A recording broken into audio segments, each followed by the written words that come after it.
नमस्कार दोस्तों, स्वागत है आप सभी लोगों का हमारे चैनल में। बहुत दिन के बाद, लगभग 2 महीने के बाद आज आप लोगों को एक नई साधना के विषय में बता रहा हूँ। ये साधना पहले बहुत लोग किया करते थे, आज भी लोगों के पास है। और इस साधना के माध्यम से कई लोग अमीर बन गए। आज मैं जो साधना दे रहा हूँ, ये एक आदिवासी साधना है। और इस साधना का मूल तथ्य ये है कि इस साधना के द्वारा आप चोरी करवा सकते हो। और इस साधना का नाम है चोर देवा साधना।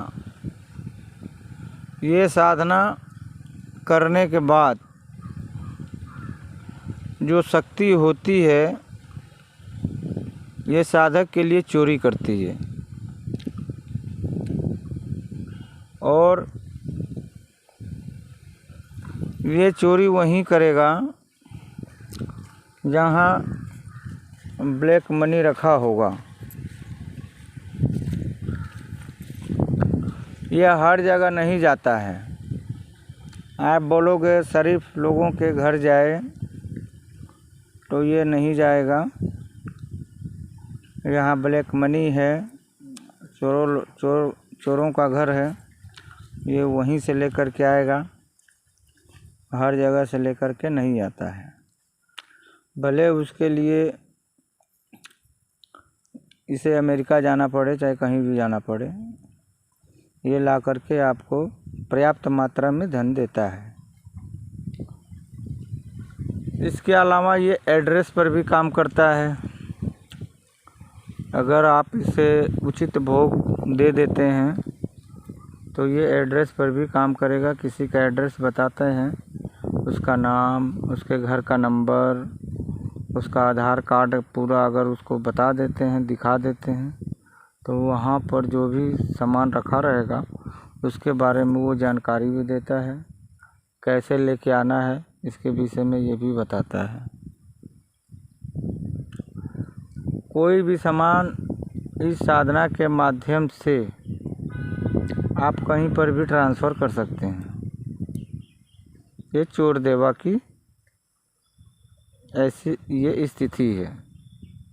ये कभी भी, एनी टाइम, कभी भी आप इससे कार्य ले सकते हैं, कोई दिक्कत नहीं है। इसकी जो साधना होती है, ये 7 दिन की साधना होती है। और ये साधना जो है आपको संध्याकालीन, यानी सूर्योदय के समय करना है। जब सूर्य ढलता है उसी समय। सूर्यास्त कब होता है ये आप कैलेंडर में देख सकते हैं। उसी समय इस साधना को करना है। घर के किसी एकांत कमरे में अगर उपलब्ध ना हो तो आप बाग बगीचे में, खेत खलिहान में, अथवा किसी मंदिर में, पहाड़ में, गुफा में, कहीं भी आप इस साधना को कर सकते हैं। इसमें जो सामग्री लगती है, सफ़ेद वस्त्र लगेगा, सफ़ेद आसन लगेगा, सामने बाजोट लगेगा जिसे चौकी बोलते हैं, उसके ऊपर भी सफ़ेद कपड़ा रहेगा। चावल की एक ढेरी बनानी है आपको, उसके ऊपर आपको यंत्र रखना है। यंत्र के ऊपर आपको सुपारी रखनी है। और आप बोलेंगे यंत्र किस चीज़ का यंत्र होना चाहिए? ये चोर देवा का यंत्र रहेगा, उसके ऊपर आपको रखना है। उसके ऊपर एक सुपारी आपको रखना है, लाल चंदन से उस सुपारी को रंग के उसके ऊपर स्थापित करना है। और इस फटीक की माला से 108 मनकों की स्फटिक की माला से आपको 21 माला का जाप करना होता है। तीसरे चौथे दिन, पाँचवें दिन या छठे सातवें दिन जब इनका आगमन हो तो आप इनको सफ़ेद मिठाई का भोग देना है, वचन ले लेना है। वचन किस प्रकार से लिया जाता है? जब आप इसकी साधना जो भी कोई करेगा तो उसको बता दिया जाएगा कि आपको वचन किस तरीके से लेना है। और उसके बाद आप इनको हर हफ्ते दूध से बने खीर का भोग देना होता है। आप खीर बनाइए, आप भी खाइए, उनको भी खिलाइए। और कभी भी इनसे एनी टाइम 24 आवर्स कभी भी आप इनसे कार्य ले सकते हैं।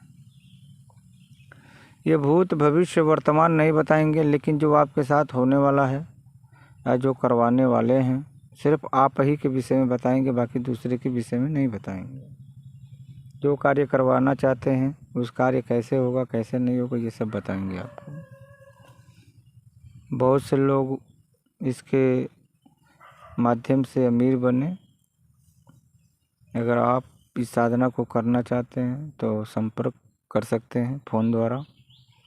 मोबाइल नंबर स्क्रीन पर है, आप उस पर व्हाट्सअप भी कर सकते हो और हमें फ़ोन भी कर सकते हो। लेकिन एक बात का ध्यान रख लेना, इस साधना को करने से पहले आपको गुरु दीक्षित होना अनिवार्य है। जब तक आप गुरु दीक्षा नहीं लिए होंगे तब तक आप इस साधना को नहीं कर सकते, क्योंकि ये साधना अगर आप बिना गुरु दीक्षा से के करते हैं तो ये साधना आपको विचलित कर देगी। ये साधना नहीं हो पाएगी। आपके गुरु कोई भी हो सकते हैं, तांत्रिक गुरु होना अति अनिवार्य है। लोग बोलते हैं हमने गुरु बनाया है। कौन थे गुरु आपके? तो उन्होंने कान में गुरु मंत्र बोला था। क्या अर्थ क्या है? गुरु जी वो तो एक छोटा सा धर्मशाला चलाते हैं, मंदिर में रहते हैं। ऐसा गुरु बड़ी बड़ी शक्तियों का स्वामी और बड़ी बड़ी शक्तियों की सिद्धि कैसे कराएगा भाई? बताओ, नहीं हो सकता ना। तो जिस भी गुरु से इस साधना को आप करना चाहते हैं, आप अपने गुरु से विचार विमर्श करके मार्गदर्शन लेकर के ही साधना को करें। वैसे ये साधना कोई ख़तरनाक नहीं है, कोई डरावनी नहीं है, विचलित बहुत करती है, बस इस बात का ध्यान रखें आप। ठीक है, तो आशा करता हूँ कि ये साधना आपको पसंद आई होगी। जय महाकाल, जय माँ कामाख्या।